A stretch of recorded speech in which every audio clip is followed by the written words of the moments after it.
नमस्कार, आप देख रहे हैं मिरर मीडिया। मैं हूं अनुपम कुमार। हमारे खास कार्यक्रम खबरनामा में आपका स्वागत है। बढ़ते हैं आज की सुर्खियों की ओर। IIT ISM में शुरू हुआ अंतर्राष्ट्रीय सम्मेलन DIGMIN 2025। ग्रीन माइनिंग और इंडस्ट्रियल नेटवर्क पर हुई चर्चा।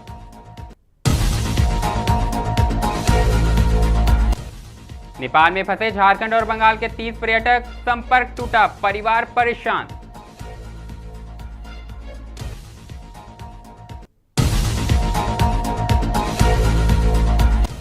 राजकीय सम्मान के साथ हुआ शहीद अग्निवीर का अंतिम संस्कार। अमर रहे के नारे के साथ गूंजा आसमान।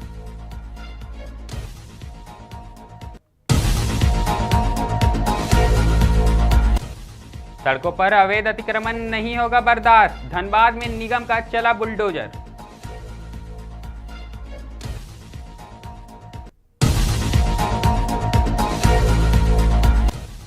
ट्रांसजेंडर समाज को मिले सम्मान। आसनसोल के कलाकार ने मां दुर्गा बनकर दिया सामाजिक संदेश।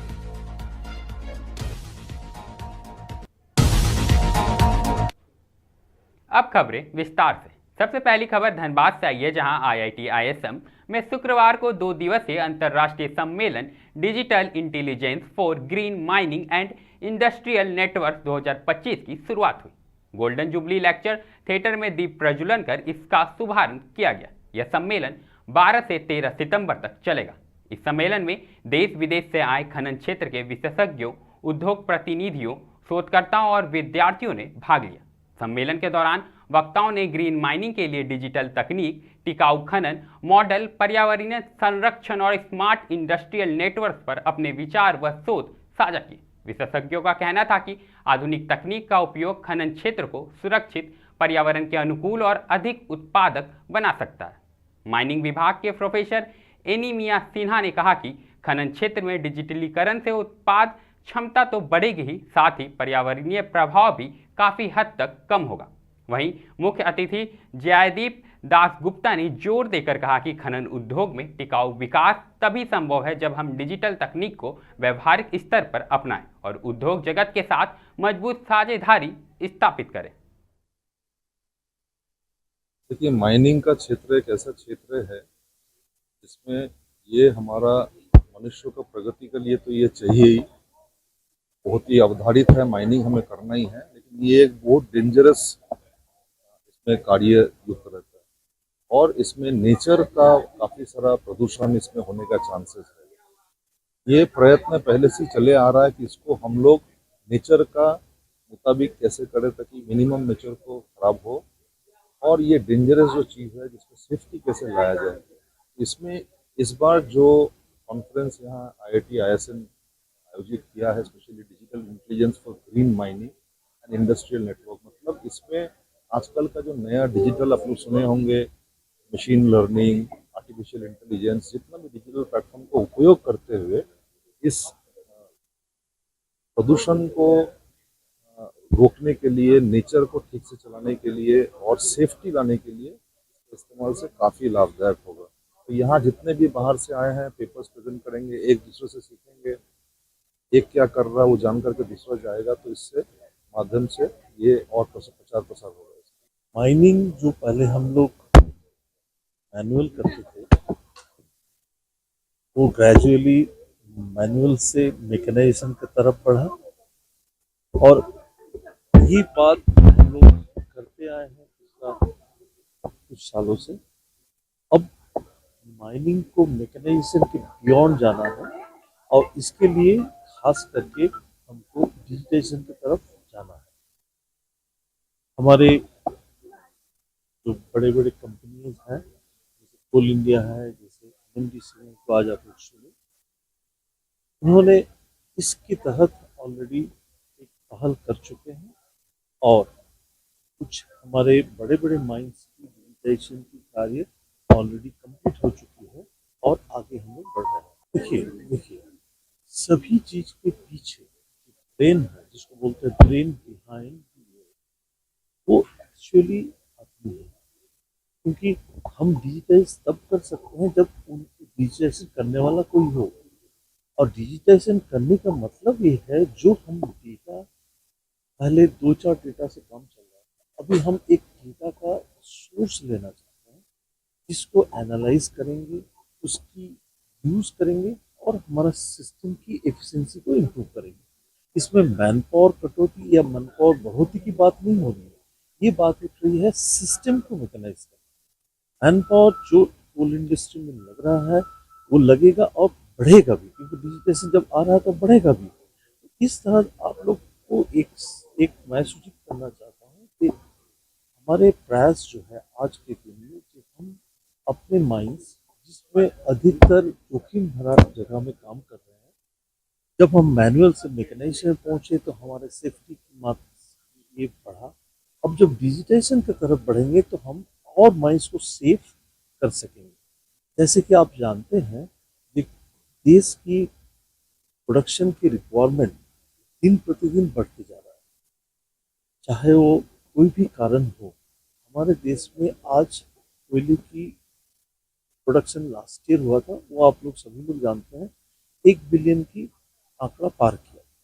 इस साल आने वाले 5 साल के अंदर हम लोग की जो प्रोग्राम है उसमें 1.5 बिलियन पार करने की है और कोल इंडिया को 1 मिलियन पार करना है।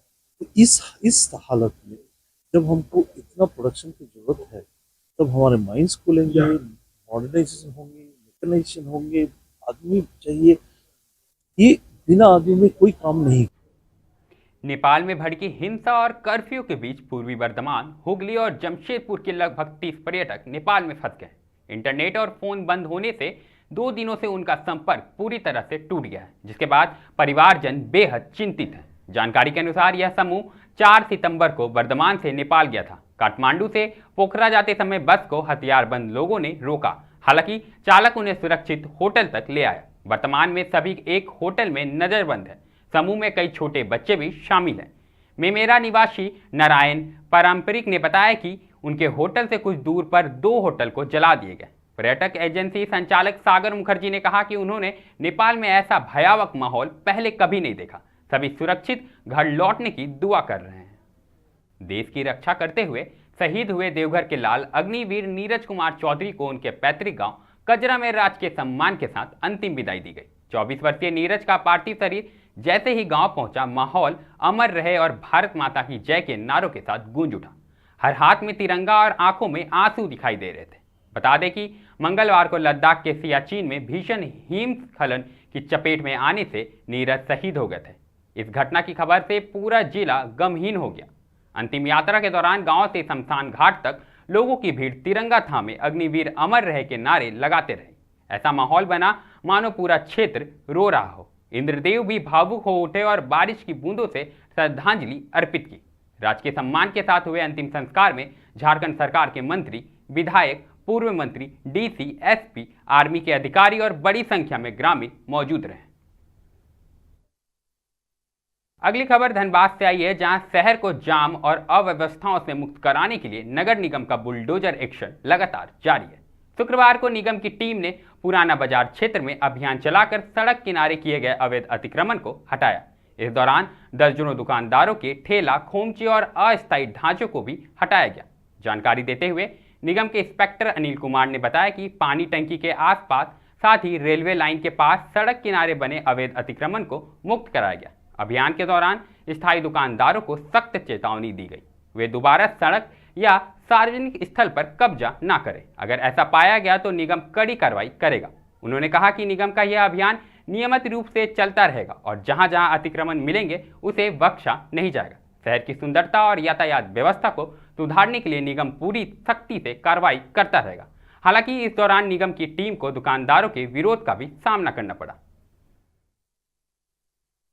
के नगर आयुक्त के निर्देश पर 2 दिन पूर्व ही यहाँ पे मतलब अनाउंसमेंट करा दिया गया था कि जो भी पुराना बाजार से लेकर के पानी टंकी से लेकर नया रोड तक, जो रेलवे आपका रोड है, वहाँ तक जो भी अतिक्रमण किए हुए हैं सड़क के किनारे, चाहे वो आपका अस्थायी अतिक्रमण हो, दुकान के बाहर दुकान लगाए हुए हो, काउंटर रखे हुए हो, या जो भी शेड बाहर जो 10 फीट का निकला हुआ है, चबूतरा बाहर निकाले हुए हो, नाली के ऊपर जो भी अतिक्रमण किए हैं उसको हटाना है। कितने दुकान को अभी तक ले आपका जो है 10-12 दुकानों के ऊपर कार्रवाई हो चुकी है, क्योंकि रोड जो है पूरी तरीके से ब्लॉक हो गया है। जब पब्लिक के लिए चलने के लिए भी दिक्कत हो रहा है यहाँ पे, उसको देखते हुए जो है कि हम लोग कार्रवाई को कर रहे हैं। द्वारा हटा दिया जाता है, फिर लगा देते हैं। तो आप देख रहे हैं कि शिकायत हुआ है, फिर हम शिकायत कंप्लेन किया गया, फिर हम लोग आए हैं निगम की तरफ से। अब बात पश्चिम बंगाल की, जहां आसनसोल के प्रसिद्ध नाटककार सुमन चौधरी ने मां दुर्गा का रूप धारण कर समाज को खास संदेश दिया। उनका कहना है कि शक्ति पुरुष, महिला या ट्रांसजेंडर सभी में समान रूप से विद्यमान है। सुमन ने बताया कि जब उन्होंने महिला वेशभूषा में तस्वीरें सोशल मीडिया पर साझा की तो कुछ लोगों ने सराहा, लेकिन कईयों ने अपमानजनक टिप्पणियां भी की। इस अनुभव ने उन्हें ट्रांसजेंडर समाज की पीड़ा को समझाई। उन्होंने कहा कि अगर मुझे महिला का रूप धारण करने पर ताने मिले तो ट्रांसजेंडर रोज कितनी उपेक्षा झेलते होंगे। चौधरी का मानना है कि कला का उद्देश्य केवल मनोरंजन ही नहीं बल्कि समाज की सोच भी बदलना है। उनका यह प्रयास ट्रांसजेंडर समुदाय के सम्मान और बराबरी की और एक मजबूत संदेश है। दुर्गा जी के रूप में मैं आया हूँ इस कारण से कि पहले ही मैं बता दूं सबको, आप सबको, कि मैं एक Bengali television and film actor हूँ। मैं साइड कैरेक्टर प्ले करता हूँ, कैरेक्टर आर्टिस्ट हूँ मैं टॉलीवुड में। और उसके साथ साथ ये मेरा जो रूप आप लोग देख रहे हैं, ये मेरा एक अपना कॉन्सेप्ट है जिसका नाम है दादार दीदीगिरी। जो समाज के जो रूपांतर कमी नारियाँ हैं उन लोगों को उत्सर्ग मैंने किया है। और इस शूट के माध्यम से मैं समाज को सालों साल से इस मैसेज देते आ रहा हूँ कि रूपांतर कमी महिलाओं भी आपके मेरे जैसे ही हैं, वो लोग अलग कुछ नहीं है। तो ये मैसेज मैं सालों साल से दे रहा हूँ समाज को। और इस बार दुर्गा साज का ये कारण है, दुर्गा के बेस में आने का ये कारण है कि मैं उन लोगों को ये बताना चाहता हूँ, समाज को ये बताना चाहता हूँ कि देखिए, भगवान तो सबके अंदर है, वो पुरुष हो या नारी हो या रूपांतरकामी हो। तो अगर माँ दुर्गा आप में बसे हैं तो आपको तो लड़ना होगा, सबको लड़ना होगा अपने हक के खिलाफ, अपने हक के लिए, माफ कीजिएगा, मेरे अपने हक के लिए सबको तो लड़ना पड़ेगा। तो यही मैं मैसेज देना चाहता हूँ रूपांतरकामी नारियों को। और मैं समाज को ये बोलना चाहता हूँ कि आप जो लोग महिषासुर के तरह बिहेव करते हैं रूपांतरकामी नारियों से, आप लोग से मैं बोलता हूँ कि हाथ जोड़ करके मैं रिक्वेस्ट करता हूँ कि प्लीज उन लोगों को उनके जैसे जीने दे, खुद को इंसान होके दानव का रूप धारण ना करे।